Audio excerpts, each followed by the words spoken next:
Okay, in this video I'm going to show you a couple of the scaling features of a sprite. I'm using my 100 ball demo, so it doesn't matter, you just plug it into your sprites. Remember, these are just how-tos, not showing you to do specific things, they're just how to mess about with the settings. So that's the one I'm using. Okay, so in my ball definition, there's my ball sprite. Find a suitable place. I can say s.scale equals new vector2. Now vector2 just means it's got two values. Okay, so we can scale in the x and y direction. If we put 1, 1, that will be normal size. I can say twice as big. So if I run that, all the balls will be twice as big. Remember, this is creating 100 of these sprites, so you'll see lots and lots on the screen. So bit mad. If I put 0.5, they will be half the size. And remember, when we're doing fractions, we put f. Okay, so run that again. And they are half the size. But I could go smaller. I could make them 1/10 of the size by putting 0.1. Okay, obviously you need to play with that and work out what setting is going to be best for your setup. So they're quite small there. Okay. The other thing I can do with this is I can choose independent sizes. So I could make them twice as high as they are wide. So normal width, twice the height. They'll look silly because they're balls. Okay. So that's one way you can change scale. So let me just comment that line out. Another way you can change scale is to use the Sprite Helper, which has got a few different functions that we'll come across. That's got a scaling system where we can scale to a height or a width. Okay, so this is in pixels, so you can work out using these three how many pixels something's going to be. So I can say scale to this height. I'd say I want to scale sprite S, and I want to scale it to 30 pixels. Now what that does, it says, right, you want it 30 pixels high. It works out how wide the sprite needs to be to keep it in the same proportion. So this will still be circular, okay, but at a very specific height. So not a percentage, but a specific. So if I want to make it 10 pixels high, hopefully that'll make it 10 pixels wide, if that's how this graphic's set up. Can't remember now.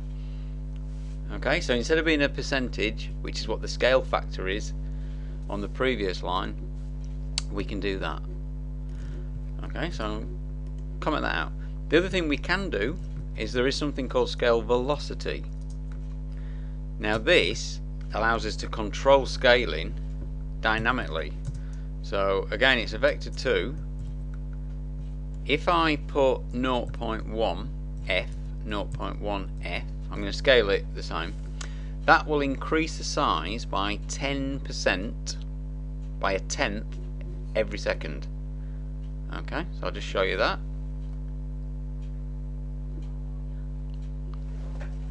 Shut up. Okay, so they're getting gradually bigger and bigger. Useful.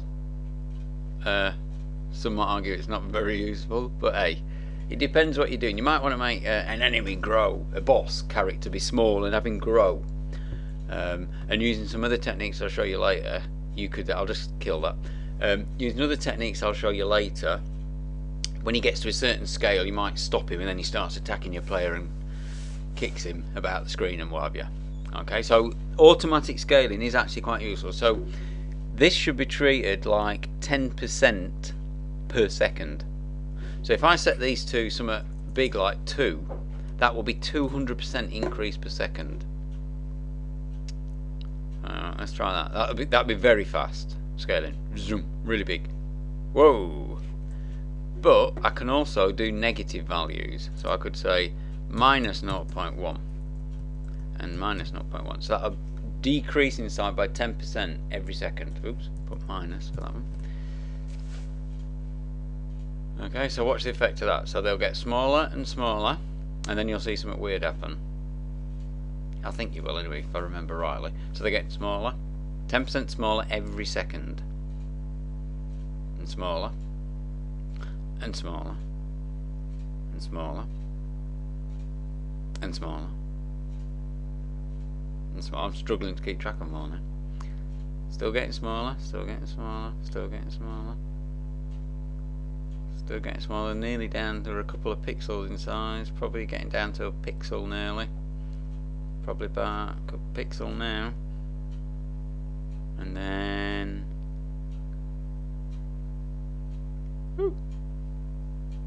can barely see them. They're flickering quite a lot now because the graphics engine's trying to do half pixel draws. And then madness.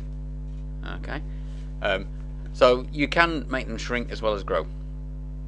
Now, one thing you do see on some games like Gunstar Heroes, when you hit enemies, they shrink vertically and expand horizontally. So we can do that.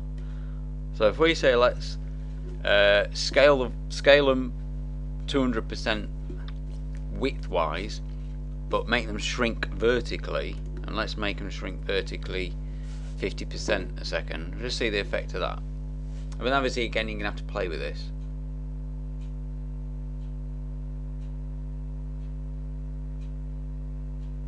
Wicked effect. Okay.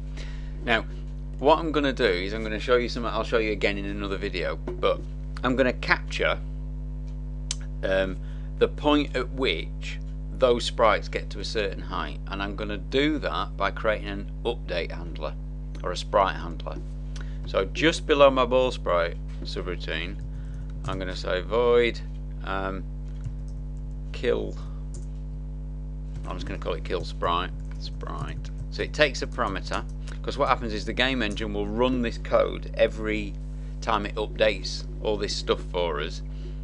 Which gives us a chance to add our own logic, and this is where we actually start getting interesting with sprites. My stuff will let you do a lot of things, but this lets you do anything because you're going to create your own code to do this. So what I'm going to do is I'm going to check what height the sprite is at. So I'm going to say s.height. If that's less than 4 pixels, then 5 pixels, and then you'll be able to see it. What I'm going to do is I'm going to kill the sprite. So I'm going to say s.kill, which sounds quite brutal, but what it does, it tells the game engine to get rid of that sprite. Okay, so that is what I call a sprite handler. To attach that, all I've got to do is say s.onUpdate. You see there was a lot of those different types of, and we just say equals kill sprite. We don't have to put brackets or anything because of it's what we call a delegate. Okay, so that just tells the game engine that every time you update the sprite, once you've finished updating the sprite, run my subroutine as well, please, so I can do some extra stuff that you can't possibly work out how to do. So you'll see the effect of this.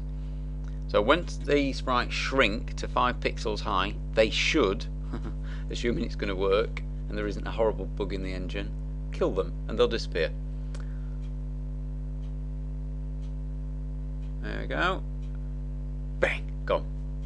So that can be used, and we can make that happen a bit quicker. So let's increase that to 0.8.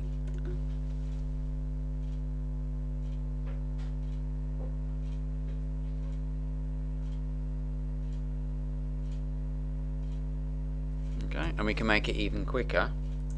So if you say 1.5, until we get a balance of the effect working how we want it to work. So a lot of this is playing about with numbers. So that's okay. So that's scaling. I mean, that's as much as I can do. Any other fancy scaling that you want to do, you have to then do yourself using these update handlers. This is where it gets awesome, and you can have more than one. Okay, but you'll see that in a more advanced video. So advanced sprites. Okay.